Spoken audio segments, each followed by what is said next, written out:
பார்க்க விடுங்க. 3000 ரூபாய் 13000 ரூபாய் 13000 ரூபாய் 13000 ரூபாய்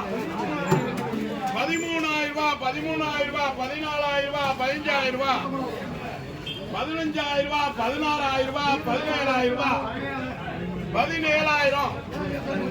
17000 தள்ளுபடி 17 17 17 17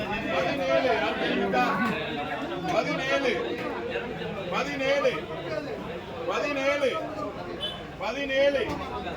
17000 ரூபாய் இருக்கா 17000 17000 17000